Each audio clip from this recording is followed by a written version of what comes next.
असं फरफडत का येते? अहिल्याताई, तुमचे पैसे याने चोरले असणार आहे. एका फालतू सिनेमासाठी स्वतःच्या घरात चोरी केली आहे याने. स्वतःच्या घरात. अगं हा या घरातला नाहीये. शिक्षणाची गरज भागवण्यासाठी आपण याला इथे ठेवून घेतलंय, हो का नाही? या उपकारांची तरी जाणीव ठेवायची नाही. जाऊ दे ग जानकी. हे बघ, माझ्यासाठी 3000 महत्वाचे नाही, माणूस महत्वाचा आहे.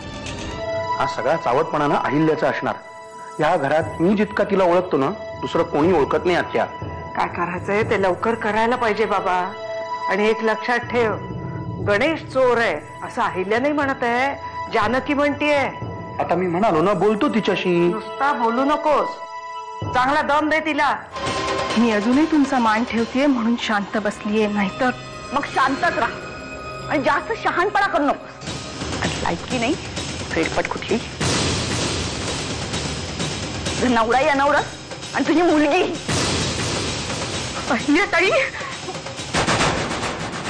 जोपर्यंत गण्या गुन्हा कबूल करत नाही तोपर्यंत अन्न काय, पाण्याचा थेंब सुद्धा त्याच्या पोटात नाही जाऊ देणार नाही. जानकी, अहिल्या काकूच्या बोलण्यावर विश्वास ठेवून मी त्याच्याशी असं नाही वागू शकत. अमृता, गण्या माझा भाऊ आहे, त्यामुळे बाकी कोणी मध्ये पडण्याचं काही कारण नाही. जानकी काय बोलतेस तू? हे अमृता गणेशवर सख्या भावापेक्षा जास्त प्रेम करते. सॉरी जानकी, मी विसरलेच होते. गण्यात तुझा भाऊ आहे ना. इकडे झाली मी. सुमित्रा, काय चाललंय? अगं काय करते तू? हा, लायकी नाहीये तुमची बायको म्हणून.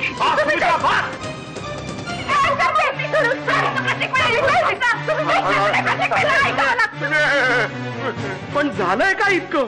ती सुमित्रा अचानक खोलीत आली आणि मला म्हणाली की मी ह्यांच्यावर आरोप केलाय चोरीचा. मी तुमच्यावर कधी आरोप केला? नाही हो, कधीच नाही केला. परशू, मग सुमित्रा इतकी व्हायलंट का झाली? अरे तुला काय सांगू बाबा आमन्या. अरे रात्री झोपेत पण मध्येच उठते, माझा गळा धरते, काय काय सहन करते मी.